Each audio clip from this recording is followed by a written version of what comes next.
जैसी दृष्टि होती है वैसी ही सृष्टि होती है।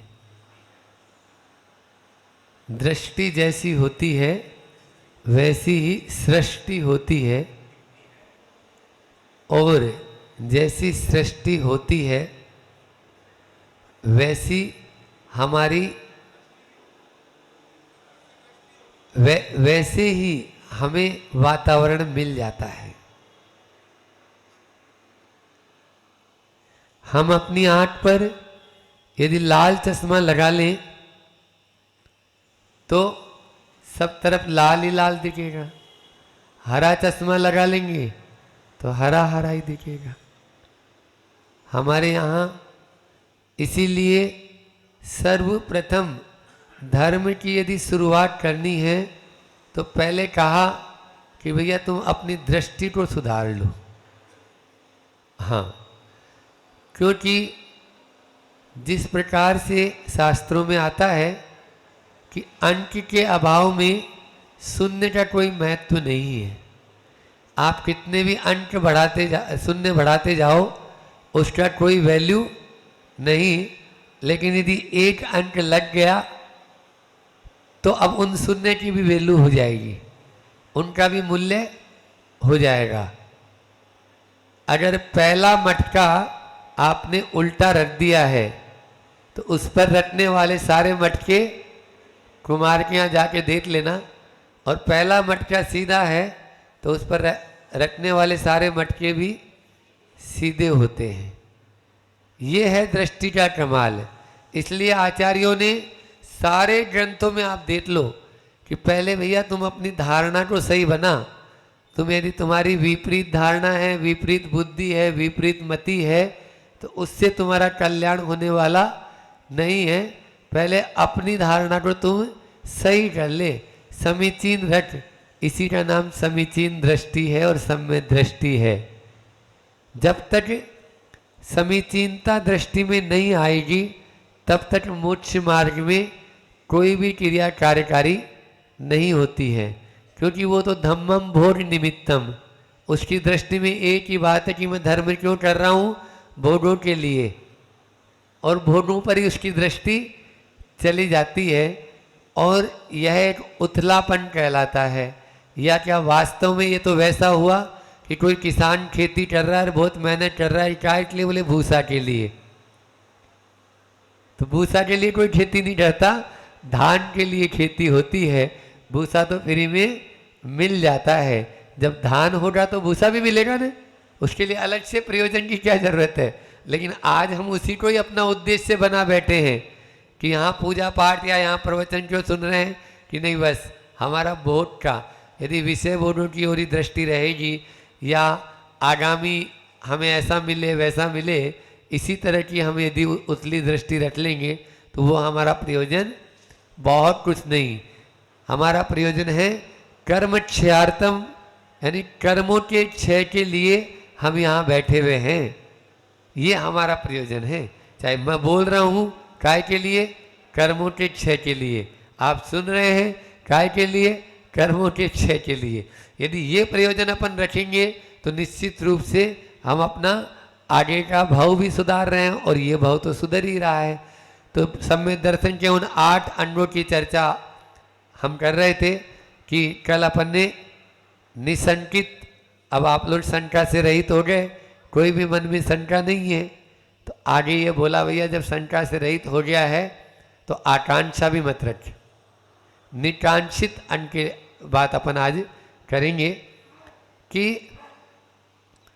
इच्छा या चाह रखना ही हमारे लिए कांटों की राह है या दाह बन जाती है। ये चाय हमारे लिए दाह है। बोलते हैं ना, चाह मिटी चिंता मिटी मनवा बेपरवाह है, और जिनको कछु न चाह है वे सहनसाहों के साह है। सहनसाहों के साह, ये दुआ है। हमारी भाई जी बोलती दुआ भी बोला करो, हैं भाई जी बैठिए। हाँ, तो चाह मिटी चिंता मिटी। जैसे ही चाह मिट जाती है तो आप लोग बैठ जाओ ना भैया, दोनों जने। कम बत्ती होती है अब, चलो ठीक है भैया, क्योंकि पीछे जो है लोग जो है जितने, हाँ जब तक श्रोता और वक्ता का जब तक मुठार्य, क्योंकि आविनिबोधित ज्ञान है हमें, अभी अवधि ज्ञान और मन परे ज्ञान तो है नहीं। और आविनिबोध का मतलब ही होता है सामने का ज्ञान। कोई दिक्कत नहीं है, फिर भी एक एक कर लो। चलो, तो कहने का मतलब ये है कि चाह जो है वह चिंता को जन्म देती है, आकुलता को जन्म देती है ना। जैसे ही चाह होती है हमारे भीतर में उस चीज को प्राप्त करने की चिंता होती है, आतुरता होती है। और जब आतुरता होती है तो वो जो भोग हैं उन भोगों के माध्यम से भोग लिया, उसके बाद में फिर से और दूसरा नया भोग और दूसरा नया भोग। तो ये आकांक्षा कभी खत्म हो सकती है क्या? अभी अभी पूजा में आपने पंक्तियां पढ़ी कि भोगों को इतना भोगा की, ये आचार्य श्री की पूजा की पंक्तियां है ना। हाँ, तो ये कभी भी शांत नहीं हो सकता। मतलब यानी वहां पर भी आता है ना देवशास्त्र गुरु में भी कि भोगों को, मतलब उसमें और ज़्यादा घी डाला। हाँ, तो वो आपने मतलब यानी देवशास्त्र गुरु की पूजा की पंक्तियां हैं ये कि सोचा करता हूँ भोगों से बुझ जाएगी इच्छा ज्वाला, परिणाम निकलता है लेकिन मानो पावट में। हाँ, याद रखा करो ना। अब हमारी तो पूजा छूट चुकी है, तो बहुत पहले करते थे, ये पूजा में बहुत प्रिय लगती थी। इसकी जयमाला भी पूरी 12 भावना है, वैराग्य की ओर ले जाती है। भव भवन वन में घूम चुका, कण कण को जी भर, ये पूरी 12 भावनाएं हैं ये। तो 12 भावनाओं पर अभी अपन ने प्रवचन किया भी था पहले। तो ये जो है भोगों से या चाह से कभी भी अपना दाह मिटने वाला है। ये तो वैसे ही है कि खुजली चल रही है तो खुजाओ, कितना खुजाओगे, जितना खुजाओगे उतना ही और ज़्यादा होएगी। अभी अभी आपने देख रहे होंगे हम बार बार आंख पे उंगली लेके जा रहे हैं, ठीक है ना। तो क्या पता आंख में ऐसे बार बार कुछ खुजली जैसी हो रही है, अब उसको जितना कर रहे हैं उतना ही बढ़ रही है ना वो। तो अभी प्रैक्टिकली हम कर ही रहे हैं उसको। तो ये वैसे ही है, ये चाह भी ऐसे ही होती है, इसको कम करेंगे तब है। और सुखो, ये सुखाभास है। संसार के जितने भी सुख है ना, ये केवल आभास मात्र है, वाक्य में ये सुख जो है नहीं। आचार्य समंतभद्र स्वामी ने निकांक्षित अंग की परिभाषा कुछ इस प्रकार से व्यक्त की है। कर्म पर वसे शांते दुखेरंतरितोदये, पाप बीजे सुखे नास्ता श्रद्धा, सुखे नास्ता श्रद्धा नाकांक्षा स्मृता, ठीक है ना। संसार के जो सुख हैं वो कैसे हैं, तो ये यहाँ पर वर्णन एक कारिका में कर दिया, जो निकांक्षित अन्न, जिससे कि आप आकांक्षा न करें। पहला शब्द दिया उन्होंने कर्म पर वसे, नोट कर सकते हैं, कर्म पर वसे, कर्माधीन है। संसार के जितने भी सुख हैं वो कैसे हैं, कर्म के अधीन है। कर्म जब तक साथ देता है तो जो शिखर पर चढ़ जाता है, और वही व्यक्ति जब पाप की हवा चलती है तो शिखर से नाली में आकर गिर जाता है। देख लो आप, वही पत्ता है, हवा के माध्यम से उड़ा और पर्वत की चोटी पे जा पहुंचा, और जैसे ही दूसरी हवा चली वहां से पर्वत से उड़ा, यहाँ पर मंडी बामोरे कोई नाली में आके गिर गया। बोलो होता है कि नहीं होता है? पत्ता है, कागज है, तो वो तो कागज और पत्ता है। ये पाप और पुण्य की हवा जो चलती है ना, यदि पुण्य कर्म साथ देता है तो हम ऊपर अर्श को छू लेते हैं, और नहीं तो फर्श पे आ जाते हैं। ये अपने ऊपर है कि ये पुण्य, इसलिए कर्म के परवश है। आज जितने भी आपके पास में सुख है, वैभव है, संपत्ति है, साधन है, ये सब किसके वशीभूत है? बोलो, कर्म के वशीभूत है। कर्म जब तक साथ दे रहा है, संपदा आपके हाथ है, जिस दिन वो अपना हाथ खींच लेगा तो इधर से साथ भी चला जाएगा। ये कर्माधीन है, इसलिए कर्म के अधीन होते हैं ये सुख। फिर दूसरा विशेषण क्या दिया? शांति, शांत है, ये समाप्त होने वाले हैं। चक्रवर्ती या तीर्थंकर या जिनकी संपदाएं हैं, चक्रवर्ती का बेटा कभी चक्रवर्ती बना बोलो तो कहाँ गई वो नौ निधियाँ, कहाँ गए वो 14 रत्न सब?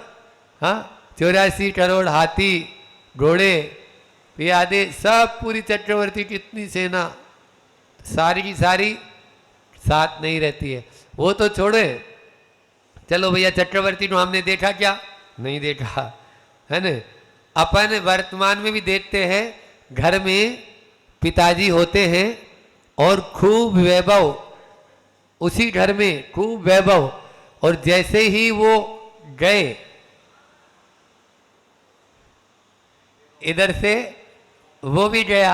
हाँ, हम अपना ही उदाहरण दे दें, परिवार में एक वरिष्ठ थे, है ना, और वो जब तक थे तो वारे न्यारे, मतलब जो दूसरों को उधार देते थे, और जैसे ही वो हुए विद इन 8 साल में ही, 1-1.5 साल में ही ऐसा डाउनफॉल हुआ कि रोड पे आ गए सब। उनके जो बेटे थे या और जो थे, तो वो सब पोता पोती। तो ये क्या है? होते हैं, आए दिन देखते भी हैं अपन। एक घर में थे, एक पल जब रहते थे तो अजैन में कटेवा करके फैमिली थी, कटेवा साहब बोलते थे।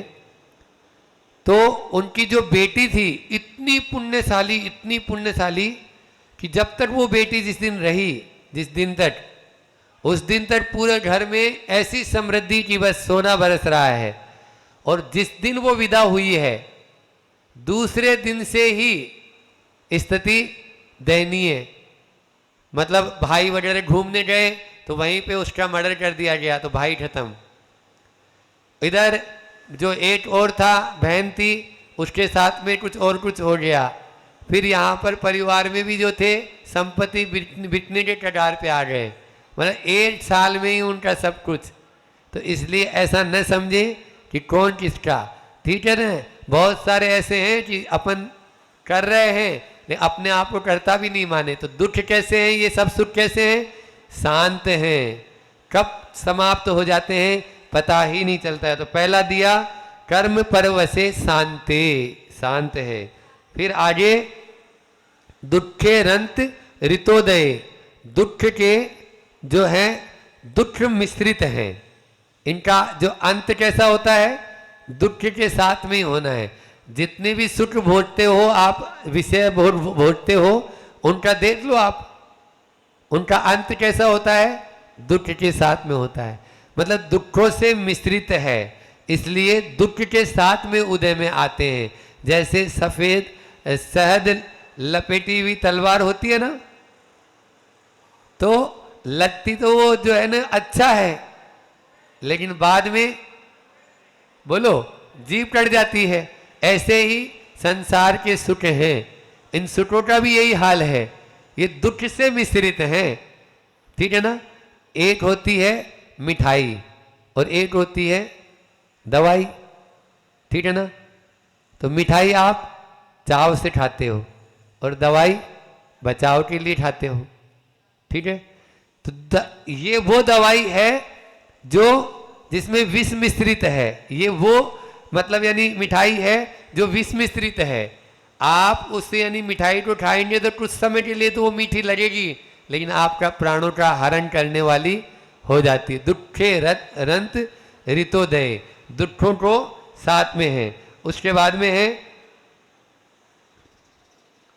पाप बीजे, पाप का बीज है।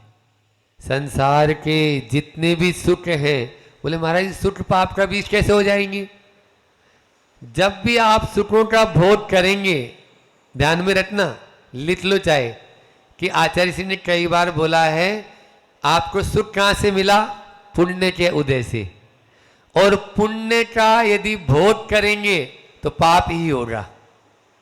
आज तक जिसने पुण्य का भोग किया है वो पाप होगा, और पुण्य के भोग से आप मुझे चौके में थाली दिखाते हैं, यदि मान लीजिए मैं उसका भोग करूंगा तो पाप ही कर रहा हूं।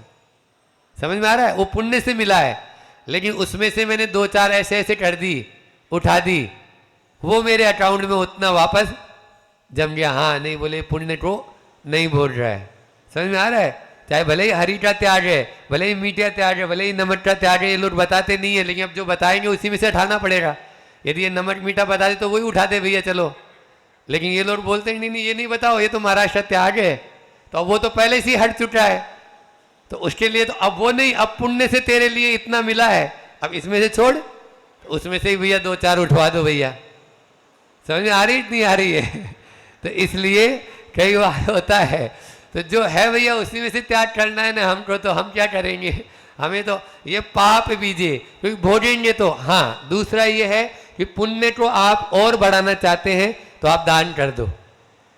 आपने नहीं भोगा, छोड़ दिया, आपने त्याग कर दिया, तो दान कर दिया, त्याग कर दिया, तो ये फिर पाप का बीज नहीं होगा।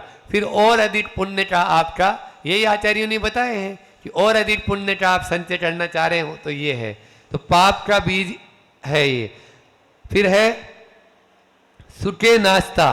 सुख यानी जो संसार के जितने भी ये सुख हैं, इन सुखों को अनास्था भाव, सुखे अनास्था, ऐसी अनास्था, श्रद्धा, श्रद्धा शब्द भी दिया है, ये निकांक्षित, यानी श्रद्धा नाकांक्षा स्मृता कहा गया है। निकांक्षित गुण जो है, या जो हमारा सम्यक दर्शन का जो अंग है, वो निकांक्षित आकांक्षा से रहित तब होगा जब हम इतनी बातें ध्यान में रखेंगे। 4 बातें बताई, कौन कौन सी बोलो? प्रमाण सर जी 4 बातें याद रखते हो नहीं रखते हो? हाँ, 4 बातें कौन कौन सी बताई?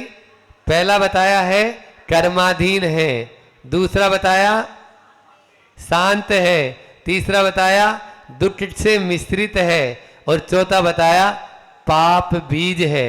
यदि इन बातों को ध्यान में रखेंगे तो निश्चित रूप से हम सुखों को भोगते हुए भी नहीं भोग रहे हैं, हम खाते हुए भी नहीं खा रहे हैं, हम देखते हुए भी नहीं देख रहे हैं, क्योंकि उसके पीछे हमारी अनाकांक्षा भाव है ना, आकांक्षा नहीं है कि हमें ये चाह है। आपका जैसे ही मान लीजिए, देखो हम लोगों का सप्तम और छठा गुण स्थान होता है, ठीक है ना, छठा और सप्तम गुण स्थान, उसको पालन करना है। कैसे पालन करना है? अब मान लीजिए आप बोलेंगे क्या ध्यान में बैठे तभी सप्तम गुण स्थान होता है, बस उसके अलावा तो नहीं होगा ना? बोलो, यही पढ़ा है ना आप लोगों ने शास्त्री जी में, ध्यान में जब बैठते हैं तभी सप्तम गुण स्थान है, प्रवृत्ति में तो नहीं है, निर्वृत्ति में होगा। अब प्रवृत्ति कर रहे हैं मान लीजिए जितनी देर, और एक तरफ कहा है कि नहीं अंतर मुहूर्त में मुनि महाराज जी जो है वो 7वें में आते ही हैं, ये भी बोला है शास्त्रों में। तो फिर महाराज जो 1.5 घंटे तक आहार ले रहे हैं, 1 घंटे तक आहार ले रहे हैं, मान ली चलो हम तो 40 मिनट में आ जाते हैं, लेकिन जो दूसरे तो फिर वो तो नहीं रुके ना, वो तो आहार ही ले रहे हैं, उनकी तो प्रवृत्ति चल रही है। नहीं, उनका भी उस समय छठा 7 और स्थान चल रहा है। समझ में आ रहा है? क्यों? क्योंकि हमें प्रवृत्ति में भी निर्वृत्ति का मार्ग बता रखा है। क्या है? आपने जब हाथ फैलाया तो छठा गुण स्थान है आपके सामने, हम प्रमाद में आ गए कि बेटा दे दे, लेकिन ऐसे ही मत खा ले, उसको देख ले पहले। तो ये क्या है? ये जो प्रवृत्ति में जो सावधानी बरत रहे हैं, ये 7वां गुण स्थान हो गया। फिर उसको ऐसा ही नहीं कितने बार चबाना है जिससे कि स्वस्थ रहे, तो वो भी आपका रहना है। तो ये सारी चीजें, हर चीज में सप्तम, आपको चलना है तो चलना है, तो ये प्रमाद है क्योंकि तुम बैठ नहीं सकता है, तो चलना है तो देख के चल, 4 हाथ जमीन देख कर चल, ठीक है ना। हर प्रवृत्ति में सावधानी बरतने का नाम ही तो यानी अपनी जो है ना यानी निर्वृत्ति की ओर आना है, शुद्ध की ओर आना है, शुद्धोपयोग की ओर आना है। तो ये जो, तो इस चीज को अपन को पकड़ना है, ठीक है ना। तो आकांक्षा से रहित तो होकर ही हमें सारे काम करना है। आप कोई भी कार्य करें, चलते हुए भी, देखते हुए भी, बोलते हुए भी, तब ही हम धर्म की भी अपनी मर्यादा रख पाएंगे और स्वयं को भी सुरक्षित रख पाएंगे, अन्यथा सुरक्षित नहीं रख पाएंगे। अब आज महाराज जी तो आए नहीं अभी तक। तो उन्होंने तो बोल दिया जाओ आप, तो हम आ गए। अब आप लोगों को और देखो संसार के सुख कैसे हैं। क्षणमित्त सुखा बहुकाल दुखा, पगाम सुखा अणगाम दुखा। क्षणमित्त सुखा बहुकाल दुखा, क्षण मात्र सुख को प्राप्त होते हैं और बहुत समय तक फिर दुख देते रहे। कोई सा भी इंद्रिय का विषय ले लो, मन का विषय ले लो, आप देख लेना, है ना। थोड़ा सा पगाम सुखा अणगाम दुखा, थोड़ा सा सुख है और बहुत सारा दुख है, इनसे तभी बच पाएंगे। लेकिन हमारी क्या है, स्थिति ऐसी है कि हम चाह में जीते हैं और कुछ की चाह रखते हैं। ये कुछ है ना, ये बड़ा खराब है। कुछ की हमें कुछ मिल जाए। एक बार ऐसा हुआ कि एक सेठ जी थे, उन सेठ जी की हजामत नाई ने बनाई कि तुम हमारी हजामत बना दो, तुम्हें कुछ दे देंगे हम, ठीक है। अब वो जैसे ये हजामत के बाद में 5 रुपए देने लगे तो वो बोलता नहीं आपने तो ये बोला था कुछ दे देंगे, कुछ दे देंगे, भाई जो रेट चल रहा है वही तो देंगे। अब उसके अंदर लोभ था तो बोले भाई कुछ की बात ये थी तो 5 रुपए तो सब जगह 5 ही लगते हैं, नहीं आपने कुछ बोला था नहीं तो कुछ दो। चल भैया तुम 10 ले ले, नहीं माना, 10 में भी नहीं मान रहा है। 50 ले ले भैया, आपने बोला कुछ दे, सेठ दिया आपने तो कुछ के लिए बोला था। अब वो तो बात की बात पकड़ ली उसने और मन में चाह जग गई कि हाँ आज तो खूब मिलेगा। तो एक काम कर, तुम्हें कुछ चाहिए ना, पहले तुम मुझे प्यास लगे पानी पिला। तो वो सुराही थी, सुराही जो होती है उस सुराही के पास में वो गया और ग्लास उठाया, जैसे कि अक्सर होता ही है कोई भी चीज़ अपन कोई काम करते हैं तो देख सोच के ही करते हैं। तो उसने भी जैसे वो ग्लास में देखने लगा पानी डालने के पहले, तो बोले क्या देख रहा है, बोले सेठ जी इसमें कुछ डला है।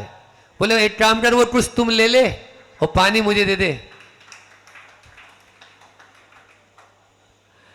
अगर कुछ की चाह रखोगे तो कचरा हाथ लगेगा। जो भी कुछ की चाह रखता नहीं कुछ मिल जाए, हमें कुछ हो जाए, हम कुछ कर ले, ये कुछ कुछ जो है ना ये हमें कुछ कुछ ही करती रहती है। तो इसलिए कचरा हाथ लगेगा, आप देख लो उसको। 50 का नोट मिलने वाला था लेकिन अब चला गया, कुछ नहीं हुआ हाथ से।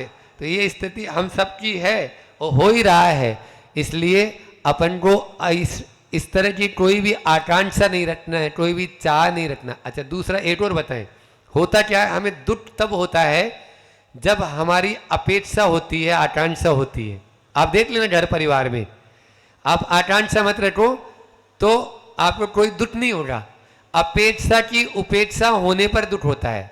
मेरी ये अपेक्षा है कि ऐसा हो जाए और वो काम नहीं होता है तो फिर मेरे परिणामों में कलुषता आती है। आपने सोचा था कि बेटी पढ़ रही है, बेटा पढ़ रहा है तो इसकी इतनी परसेंटेज बननी चाहिए, भले खुद के नहीं बने हो, समझ में आ रहा है, खुद के नहीं बने हो। एक बार ऐसा हुआ फिर आप हंसा देते हो क्या। तो प्रमाण सारिथी जो उदाहरण है ये सब। तो अपने पास तो जो भी माल है या तो आचार्य श्री जी का प्रमाण सारिथी का, और कहाँ से आएगा भाई, दोनों का ही माल मिलेगा ना। तो हुआ ये कि पिताजी गुस्सा हो रहे हैं, गणित में 5 नंबर और इंग्लिश में 2 नंबर और ये कोई यानी जो है ना, और विज्ञान में 4 नंबर, ये कोई रिजल्ट है ये। ऐसा होता, पहले 10 नंबर का पेपर होता था, 10 नंबर होता था। तो इस तरह से वो चिल्लाए जा रहे। अब पत्नी आई, बोले क्या हो गया सुबह सुबह आज आपको ये चिल्ला रहे हो। बोले देख तो ये तेरे बेटे ने, देख कैसा रिजल्ट है ये। अब देखा तो बोले इसको गौर से तो देख लो ये रिजल्ट किसका है। उसने गौर से देखा तो वो उसका खुद का ही था, वो बचपन की मार्कशीट थी उसकी। बोलो अपेक्षा ये होता है आजकल का, यानी जो है ना आज हर व्यक्ति का, मैं घर घर में देख रहा हूँ, वो सिलाई का कोर्स भी कर ले, वो मतलब यानी जो है ना ये भी स्विमिंग भी जाए, वो ये भी करे, वो ये भी करे, ड्राइविंग भी सीखे। तो भैया क्या वो आदमी मशीन थोड़ी है, तुम उसको यानी जो है तुम्हारा बच्चा है, ठीक है मानता हूँ बेटा बेटी है, लेकिन तुम उसको क्या चाहते हो, वो एक में भी सही से काम नहीं कर पाते। ये है अपेक्षा का हाल। इसलिए निकांक्षिक गुण की अपन चर्चा कर रहे हैं, तो आकांक्षा क्यों रचना अपन को, उसकी भी अपनी एक मर्यादा है। वो अपना जितना पढ़ रहा है, और मान लीजिए नई पढ़ाई में पढ़ पा रहा है, तो मैं तो ये बोल रहा हूँ कि आजकल की जो पढ़ाई है वो वैसे भी जो है ना, हमारे पास तो बहुत सारी माता पिता आते हैं ना, बच्चे को बोलो ना ये पढ़ने जाए, मगर क्या पढ़ाना है, नहीं पढ़ने, मत जाना तुम पढ़ने। बोले महाराज आप भी ऐसा बोलते हो? हाँ, उस विद्यालय में जाने की क्या जरूरत जो हमें भटका दे, जो हमारे से अपना बेटा बेटी छीन ले। बोलो, यहाँ इतने लोग बैठे हैं, आज हर व्यक्ति चाहता है कि मेरा बेटा बेटी मेरे पास में रहे, भले ही कोरोना ने आपके पास पहुंचा दिया वापस, कोरोना ने पहुंचा है, पूना छोड़ के आ गए, बेंगलोर छोड़ के आ गए जो रहते थे किराए पे। अब बोले बेटा यहीं पे अपनी दुकान कर ले छोटी सी, उसमें अपन संतुष्ट हो जाए। अब हो जाएंगे, क्यों? क्योंकि दे दिया उसने झटका एक अच्छा सा। देखो हमारे विजय आस्त्रा है, सबके माता पिता, कौन के माता पिता नहीं चाहते हैं, सबके यही। और घर परिवार में किसी की बहन है, किसी का भाई है, किसी के वो आता है ना, चिट्ठी आई है वतन से चिट्ठी आई है, आजा उम्र बहुत है छोटी और अपने घर में भी है रोटी। उसमें गाना है वो, चिट्ठी आई है चिट्ठी आई है, बड़े दिनों के बाद हम बेवतनों के याद चिट्ठी आई है। जब ज्ञानमती जी ने रथ निकाला था तो ये रथ में चलता था, जब हम बहुत छोटे थे तब की बात बता रहे हैं। ज्ञानमती जी जो ये हस्तिनापुर में बनाया ना उन्होंने, तब रथ निकलता था तो ये वाला गाना चलता था। और है भी ये वाक्य में कि उम्र बहुत है छोटी। तो ये चीजें अपन को समझना है, और जब समझेंगे तब ही आगे बढ़ पाएंगे। और हमारे तो हजारों वर्ष पूर्व ये ग्रंथों में ये गाथाएं लिख के गए हैं आचार्य, चाहे कुंद स्वामी हो, चाहे समंत भद्र स्वामी हो, चाहे उमा स्वामी हो, इन्होंने पहले ही बता दिया कि तुम कैसे अपने घर में सुखी रह सकते हो, कैसे अपने संयुक्त परिवार में रह सकते हो, कैसे तुम पैसा कमा सकते हो, कैसे तुम यानी जो है ना विवाह करके अपना घर गृहस्थी अच्छे से संभाल सकते हो। सागार धर्मामृत में मैंने 16 जो प्रवचन किए थे वो सबसे पहले तो यही किए थे कि हम ये नहीं बोल रहे हैं, उसमें तो यहाँ तक बताया गया है। आपको बता दें, सागार धर्मामृत किसी ने पढ़ा हो तो आप किस तरह की संतान चाहते हैं। हाँ, आप पहले लड़की चाहते हैं या लड़का चाहते हैं? और बोलो, आचार्य लिख के गए, क्यों आप टेंशन में हो? कुछ नहीं टेंशन है, आप लोग जैसा चाहें, लेकिन बस उनका एक ही कहना है कि आप संयम से रहो, आप नियम से बंधो, आप यानी जो है ना, जैसे मतलब यानी तटस्थ बोलते हैं ना, तटस्थ, तटों के बीच में नदी होती है ना, तो तटस्थ भाव बोलते हैं इसको। तो दो तटों के बीच में जो नदी होती है वो तभी धारा प्रवाह उसका चलती है, वो तट नहीं होते ना तो गड़बड़ हो जाता है। ऐसे ही जो धर्म या संयम के जो तट बने हुए हैं, उन तटों के बीच में सब कुछ बताया गया है, सब कुछ। आपको ये बीमारी हो गई तो भैया ये इलाज कर ले, आपको ऐसा हो गया तो पढ़ो तो। हाँ, केवल मात्र यही नहीं कि यानी कर्म प्रकृतियां गिन ली, हाँ इतनी इतनी इतनी इतनी ये है, ये सिद्धांत की बात है, ठीक है ना। लेकिन आप जब इधर आचार में आओगे तो आचार में बहुत सारे आचार के ग्रंथ हैं, और अकेले आप लोगों के श्रावकाचार्य 35 प्रकार के हैं। कितने प्रकार के? 35 प्रकार के श्रावकाचार हैं। उन श्रावकाचार को पढ़ लो आप, तो ये सब। लेकिन आकांक्षा से रहित होकर ही हम सुखी हो सकते हैं, अन्यथा सुखी नहीं हो सकते हैं। समय तो बहुत हो ही रहा है, लेकिन करें क्या? हम अपने अहम की पुष्टि के पीछे अपना पतन कर लेते हैं। समझ में आ रहा है? अहम की पुष्टि के पीछे थोड़ा सा अहम होता है, और हम, क्योंकि एक बार जो मन में जो बीज उठ गया ना आकांक्षा का, उसको पुष्ट बनाने के पीछे में, फिर उससे पीछे नहीं हटना। अब जो हमने कह दिया वैसा ही होना है, तो ये जो होता है तो उसको अपन को गलत उसमें अपना चले जाते हैं।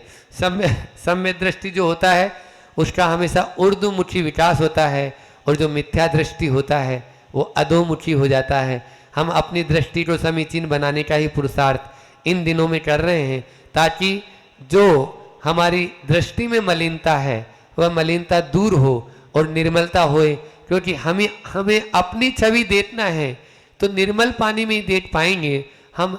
जो पानी जिसमें हलचल है, जिसमें गंदलापन है, उसमें क्या अपन अपनी छवि देख पाएंगे? नहीं देख पाएंगे। आपको अपने भीतर में अपनी आत्मा को देखना है, तो उस आत्मा को तभी ही देख पाएंगे जब हमारी दृष्टि में निर्मलता होगी। क्योंकि जो दृष्टि में यदि निर्मलता नहीं है तो बाहर में भी हमें वैसा ही वातावरण नजर आएगा जैसा हम सोच रहे हैं, जैसा हम विचार कर रहे हैं। आपको बताएं, गांधी जी ने 3 बंदर थे उनके, गांधी जी के क्या बोलते थे? बुरा मत देखो, बुरा मत सोचो और बुरा मत बोलो। लेकिन महावीर भगवान ने एक और बंदर दिया कि बुरा मत सोचो, बुरा मत सोचो। बुरा नहीं सोचेंगे तो आपको बुरा नहीं दिखेगा। इसलिए घर परिवार में शांति का माहौल चाहते हैं तो निश्चित रूप से हमें बुरा नहीं देखना है। और दूसरा, ये जो संसार में जो हमारे पास में वैभव है या धन संपदा है, ये सब कुछ केवल मात्र कर्म के अधीन है। कर्म पर वसे शांति, दुखे रंत ऋतोदय, पाप बीजे सुखे नास्ता, श्रद्धा कांक्षणा स्मृता। यह है आचार्य समंत भद्र स्वामी ने जो उक्ति बताई है, वो जीवन जीने की पूरी कला है। अब अपन यदि जीवन को बहुत अच्छे से जीना चाहते हैं, इन 4 बिंदुओं को बार बार याद करेंगे तो निश्चित रूप से आगे बढ़ सकते हैं। हाइकू लेते हैं आज का कि ज्ञानी बने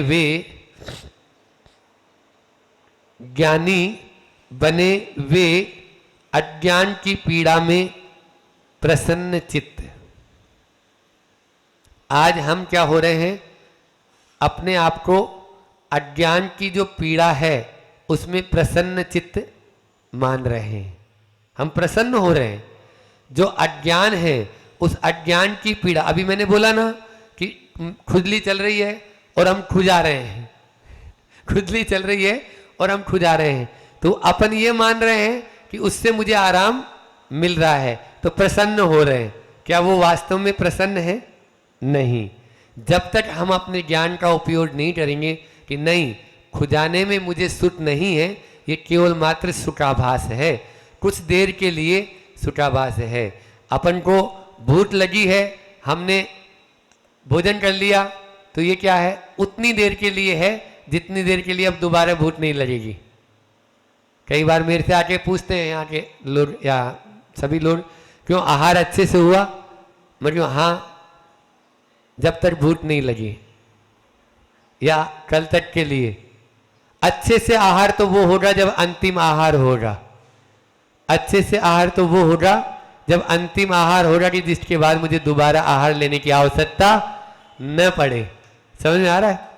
हाँ, ये जो आहार ले रहे हैं, ये जो भोजन कर रहे हैं, ये तो आज किया, कल फिर वापस वही करना है, उठना है, तो फिर कैसे होगा? इसलिए अज्ञानी है अभी तो हम भी। ज्ञानी बनना है तो तब होंगे कि हम अपनी बुद्धि का इस्तेमाल करें। बुद्धि का इस्तेमाल करोगे, बुद्धि का मतलब विवेक का इस्तेमाल करें। बुद्धि तो काटती है। श्रद्धा का इस्तेमाल करें तब होगा। विवेक होता है ना, वो है और उपादेय की हमारी जो है ना पहचान करा देता है। उसी स्थान पर आप देखिए जोंक है, उसी स्थान पर जोंक बोलते हैं ना, महाराज जी पूछ रहे थे ना उस दिन, तो ये प्रवचन सार का उदाहरण है। आचार्य कुंद स्वामी ने कहा कि सौदर में इंद्र के पास में इतने वैभव होते हुए भी, इतनी सुख सुविधाएं होते हुए भी उसका ध्यान केवल उन सुख सुविधाओं में ही जा रहा है, उस ओर नहीं जा रहा है जिस ओर जाना चाहिए। जिस ओर जाना चाहिए कर भी नहीं सकता ना, क्योंकि असंयम ही रहना है उसको, असंयम से ऊपर उठना ही नहीं है उसको। तो जोंक की तरह है कि अमृत तुल्य वह दूध को छोड़कर स्तन के पास में लगी है, गाय के जो स्तन है उस दूध को छोड़कर सड़ा गला जो खून है उसको पीने में लगे हैं। वो जोंक तो फिर भी चलो भैया 3 इंद्रिय 4 इंद्रिय जीव है, हम तो पंचेंद्रिय हैं, संगी हैं, मन मिला है, फिर क्यों इन भोगों में अपन जो है अपने आप को लिप्त कर रहे हैं? क्यों हम यानी जो है ना वही सड़ा गला खून पीने की चेष्टा कर रहे हैं? आप देखो वहीं बगुला है उसी मान सरोवर में, और वहीं हंस भी है। हंस जो है मोती चुटता है और बगुला जो है मछलियां बीन रहा है, वो भी सड़ी गली सी। बोलो अब हमें हंस बनना है या बगुला बन? यही मान सरोवर है, मंडी बामोरा ही मान सरोवर है। अभी तो इस मान सरोवर में से हमको क्या चुनना है ये हमारे ऊपर डिपेंड है। इसलिए ज्ञानी बने वे अज्ञान की पीड़ा में प्रसन्न चित्त, अज्ञान की जो पीड़ा है उसी में हम प्रसन्न चित्त हो रहे हैं।